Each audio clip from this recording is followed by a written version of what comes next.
Bonjour à toutes et à tous, on est en direct sur Grand Lille TV en cette matinée de l'info. Nous sommes le mardi 13 novembre, il est tout juste 7h passées de 30 minutes. Bon réveil, bonne matinée à toutes et à tous. Voici le journal préparé ce matin par l'ensemble de la rédaction.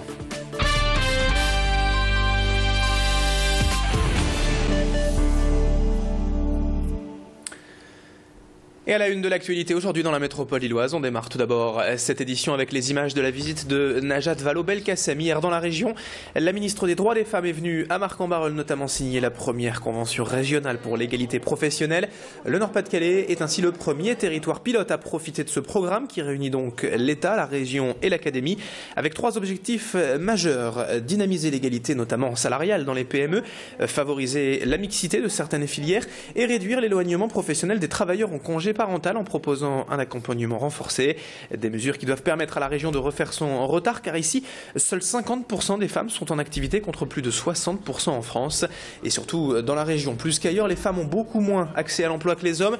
Mathilde Espinas a donc suivi hier pour nous la visite ministérielle et a pu rencontrer Najat Vallaud-Belkacem. Je vous propose donc de l'écouter.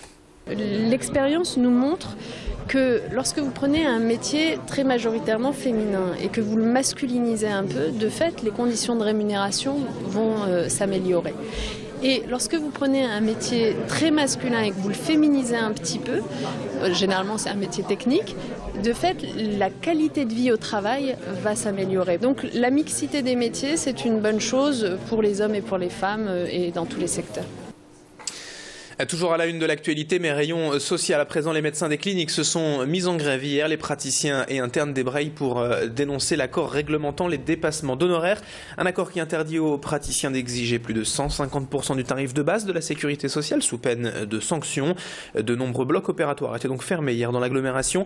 Les interventions chirurgicales ont été très généralement annulées et pour les urgences, les patients se sont dirigés vers les hôpitaux.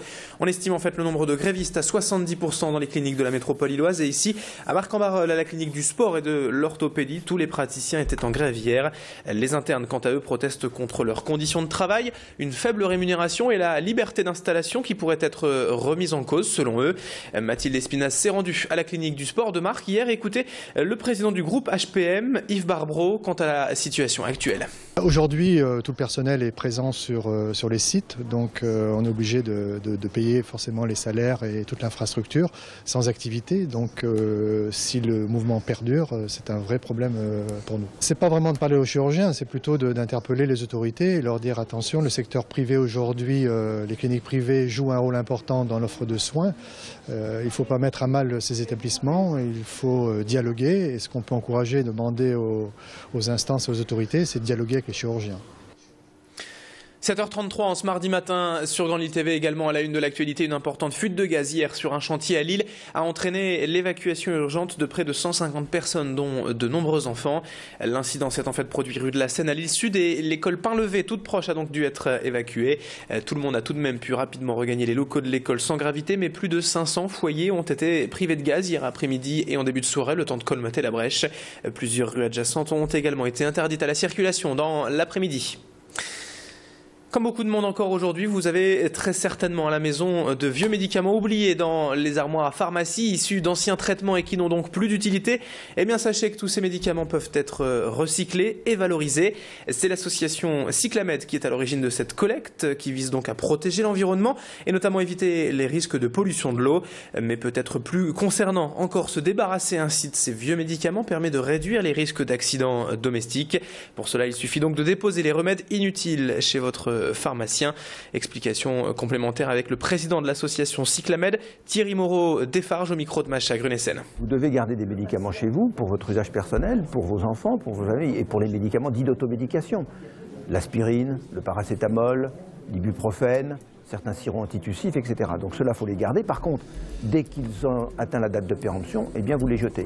Et puis tous les produits qui font l'objet de prescription et qui pourraient ne plus être utilisés pour des raisons soit d'intolérance, soit d'inefficacité, eh bien vous les rapportez à l'officine et l'officine donc les prend en charge. Alors on termine cette édition avec le sport et tout d'abord la présentation d'une nouvelle page Facebook concernant le LOSC et tous ses bons plans. C'est d'ailleurs le titre de la page créée par Michael, véritable amoureux des dogs et qui souhaite en fait permettre aux supporters comme lui de vivre plus facilement la passion du club. Il a donc créé ce groupe Les Bonnes Affaires du LOSC sur le réseau social pour échanger des places, des objets, des maillots et même organiser du covoiturage pour aller au match. Michael souhaite surtout rassembler encore plus de supporters en tribune pour encourager les joueurs. Écoutez ses explications au micro de Jimmy Hutchon à propos justement de cette page Facebook et du lien envers le club. On aimerait surtout c'est créer un nouveau groupe de supporters. Pour l'instant, il n'y a pas de nom défini ou quoi que ce soit. Aujourd'hui, on essaie d'animer ce qu'on a fait déjà lors de LOSC Toulouse en Coupe de la Ligue. On a animé la partie sud avec une 50aine de personnes et on essaye bien sûr d'avoir une centaine de personnes pour pouvoir justement animer un COP et peut-être faire comprendre aux dirigeants du LOSC que c'est possible aussi d'avoir des voix au niveau du sud et de pouvoir justement animer le stade complètement. Alors on termine ce journal désormais avec un autre résultat de sport en tennis de table, précisément hier soir en championnat de France Pro à Dames, lors du choc de la 5e journée entre Lys-les-Lannois et Kremlin-Bicêtre. Les nordistes se sont inclinés 4-2 en région parisienne et laissent ainsi filer leur principal rival pour le titre de championne de France. 7h36 à présent sur Grand Lille TV, c'est la fin de ce journal, mais on se retrouve dans une poignée de secondes pour la météo et pour l'infotrafic. Très bonne matinée à toutes et à tous.